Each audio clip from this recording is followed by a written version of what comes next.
Hi friends, it's Laura with Puerto Riqueño, and in today's video I'm going to talk to you about how to care for your Cuban oregano plant. In Spanish this is known as oregano brujo. Alright, so let's get started. Let's talk a little bit first about the qualities of oregano brujo. Oregano brujo is a different type of oregano. It's not what you're used to. If you are more familiar with the Mexican oregano, Italian oregano, Greek oreganos, those are all small-leaved and they are related to the mint family.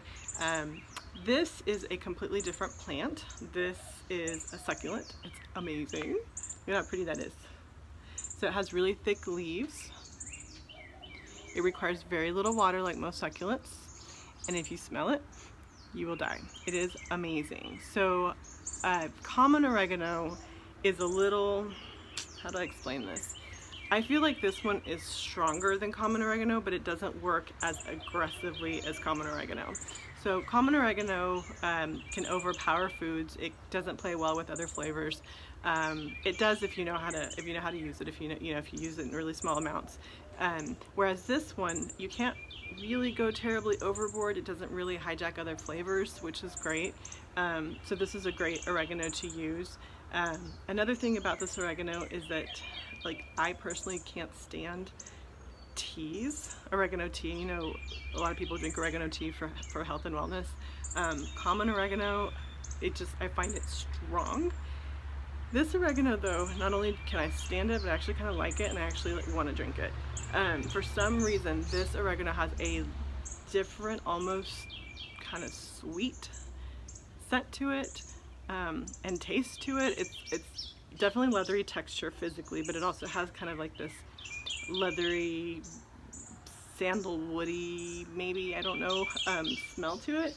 And so it's a little soft. There's this weird softness to it, gentleness.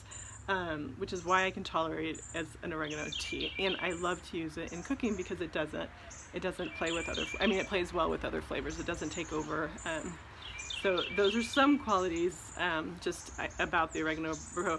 I compare it, this really strange comparison.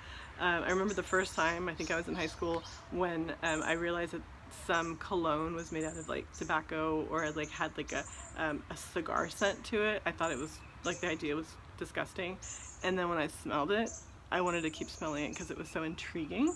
And that's kind of what happens with this oregano, is I smelled it, and even though I don't like oregano, I smell this one and I'm like, wait, hold on, and my nose kind of goes with it because it's a weird and strangely intriguing oregano smell. So if you've never smelled it, please come by the booth this weekend and take a whiff and see if I have intrigued you enough, or to see if you agree with me. So alright, so how do we care for this beautiful little plant?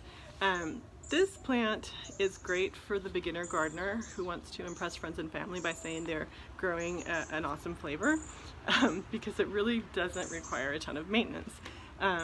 Because it's a succulent, it doesn't like water on its leaves, so whenever you water it, make sure that you water it from, the side very precisely, so that it doesn't splash up to the leaves, or that you water it from underneath. You could put like a plate under it and put a little bit of water and just let it soak in. Just try not to make it too much water, because while the roots, do need water and they like it, they don't like a lot of it. They could actually rot. So just very minimal water. I would say err in the side of less water is more for him or her, if you decide to give it a gender or no gender at all.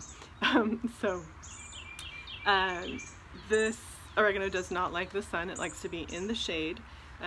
Depending on what, where you read or where you get your information from, they may tell you to do like partial shade, to do like morning sun or evening sun, depending on where you are. But I would tell you, here in Texas at least, in San Antonio, where the sun is insane, and it's also very unpredictable, I would keep it in shade throughout the day. I always keep my oregano in shade throughout the day, and I don't have issues with it not growing. So if you put it in a pot like this, you have the option of moving it around if it doesn't agree with where you're planting it, versus putting it straight in the ground. And then if it doesn't agree with that location, you have to uproot it, So definitely at first get to know it in a pot. I would also tell you to keep it in a pot. It grows beautifully, amazingly beautiful in a pot. It can even grow indoors in a pot. but you have the option of being able to take it indoors instead of having to cover it in the winter.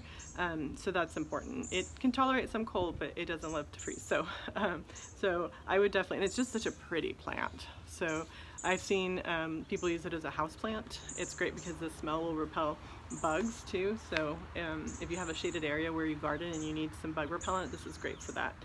The other thing I would tell you is when you purchase it from me or any nursery, usually you're going to buy these as cuttings because that's the fastest and one of the actually most predictable ways to propagate oregano brujo or Cuban oregano is to do a cutting and then let it start to root.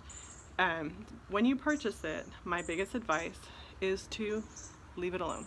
Don't take it out of the pot, just leave it right where it came and just observe it for a few days or a couple of weeks.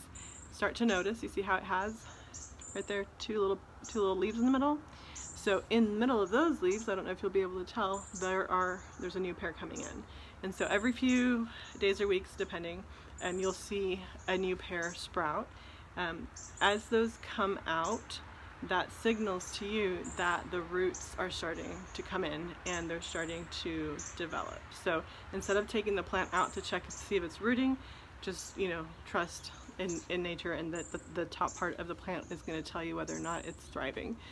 I would not transplant this into a bigger pot until you see at least 4 of those come out, and until it's maybe, I don't know, 4 inches-ish long. Sometimes too, you'll see that the larger leaves will get grumpy when you're rooting it. You can just cut those off and continue on with these. But this is such a pretty plant. If you're not going to buy it for the flavor, which trust me, when you smell it, you will, buy it for the look because it's just so pretty. These can actually get pretty large. So that is basically, in a nutshell, the care and love of your new oregano baby.